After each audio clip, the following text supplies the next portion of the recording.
Dive into that. I've got a football squad ready to go today. And let me get the group over here. Peter Schrager, we're going to play a game called 2 for 1, centered around teams that have 2 picks in the first round. Let's start with Dallas. The Cowboys are at 12-20. What should we be expecting from Jerry Jones's team? Greeny, it's a numbers game. They need a defensive player. You're looking at Mansour Delane right here. This is the top corner in the draft and potentially the only corner that will go in the first round on Thursday. Ruben, at least one of these blue chip players in a draft that is very strange, but not loaded with defensive talent. You are my general manager, Mike T. Would you be trading up if you're the Cowboys? No, and no. We don't pick until pick 92, so we have so many holes, Greedy, at all 3 levels of the defense. We are not one player away. Those are all really good players, Peter, but we got to stick and pick at 12 and 20. If anything, we want to trade back a little bit so we don't watch 72 players go off the board until we pick again. They don't have a second-round pick is the point we're making here, so they pick 12 and then 20, and then again, as Mike says, not till 92. Another team that has 2 first-round picks, the New York Jets at 2-16. What are we hearing about them? Well, Jets fans, you like hearing this. There is nobody talking out of the Jets building. I could say this having covered the league for many years. This is the first time I can say this, that there are absolutely no leaks. What? The rest of the league doesn't feel that way. David Bailey is still very much in play at number 2, so much so that when I put out my mock draft tomorrow morning, which is my last and final one, I will be having David Bailey as the number 2 overall pick and not Arvell Reese, who you're seeing all over the internet now being but is it Arvell the top Reese guy. Maybe the better prospect, though, not the pass rusher? That is a perfect way to put it, Michael Wilbon. He might be the better prospect. He's 20 years old and has all the long-term stuff.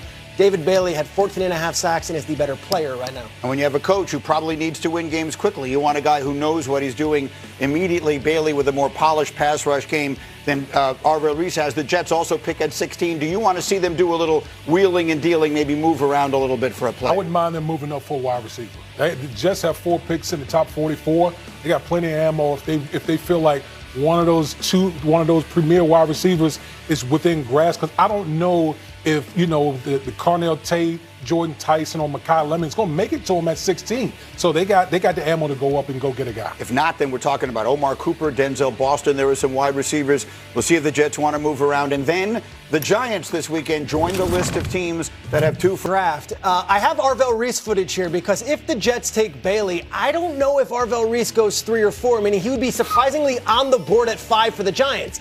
You might say, well, they got Abdul Carter. They need lots of players, and I think Arvell Reese might be the pick at 5. But that Jordan Tyson smoke that you're hearing, it is real. 6 days before the draft, if you don't really think Jordan Tyson's a possibility, I would think he's very much in play at 5.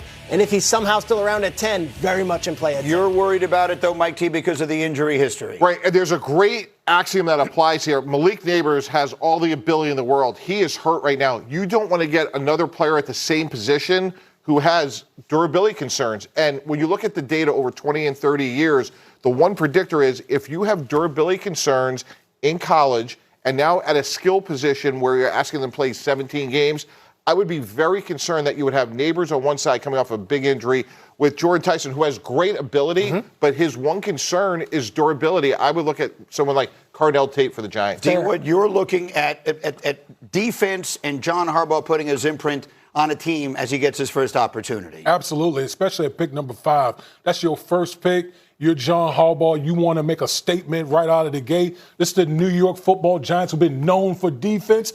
I want to get a green dot linebacker in the middle of the world at that particular spot for John Harbaugh. Why not Styles and Downs? If you want to make an imprint defense, and you're Harbaugh, and you've had those teams you had in Baltimore, Styles and Downs, you load up defensively. What do the Giants go into the next season with and the season beyond that if you got both those guys? It's really interesting with the Giants because for years you knew the org chart, you knew the structure. John Mara is not going to be playing as much of a role due to health concerns. So now you insert Donna Ponte, who worked for the Dolphins and also worked for the league for many years. She is now in an executive role alongside Chris Mara, who is John Mara's brother, and then you also have, of course, Joe Shane and John Harbaugh and a whole new coaching staff. So a lot of people around the league are saying, we're not quite sure with the Giants what they're going to do because there's no precedent with this year and how they approach it. Fair enough, but they got John Harbaugh. They brought him in. They for gave $100 million. What was the old expression that Parcells said? If you're going to ask him to cook the dinner, you should let him shop for the groceries. We'll see if they wind up doing it. The Giants, they right now control, I think, as much as anybody else in this draft. 5 should be a lock. 10, I think, is an interesting pick. Coming up, we're 2 days away from a draft that could define their season. And hey, Michael Wilbon, stop me if you've heard this before. Oh, please. Aaron Rodgers alert. Aaron Rodgers still hasn't made a decision. Yeah, well, you know what? Didn't we go through this last year? Oh, and Can we we go just through go it back every and year. get the clips, as they used to It's say? like the Swallows going to Capistrano. How do you really feel about this? We've got the Wolves and the Nuggets. We are rolling along, high spirits, 2 days before the draft. Wilbon is here, back in a flash. Get up on ESPN. Blue has both the 5th and 10th picks, a pair of top 10 picks in Thursday's draft. Matt Miller now on what the Giants should do. I think we can just safely go to Ohio State and talk about their prospects for the New York Giants at number 5 overall. Sonny Styles, the linebacker, is built in the mold of what John Harbaugh would like. 6'5", 243 pounds, ran a 4.4 at the scouting combine. The Giants do have Tremaine Edmonds on a 2-year rental, so maybe they could look at Caleb Downs, the safety here. But I think an Ohio State defender will be joining the New York Giants in the first round of this year's draft. And I'll tell you, I've heard Jordan Tyson is their favorite wide receiver in this class. Tyson was visited by the injuries that he's had. He would be an ideal fit opposite Malik Neighbors to give Jackson Dart another weapon in this offense that suddenly will look pretty good. And then there's this from Adam Schefter. The Eagles remain open to trading A.J. Brown, and the Patriots remain eager to acquire the star wideout.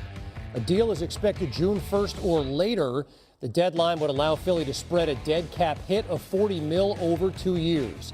Mina Kimes on who the Eagles should take with their first-round pick.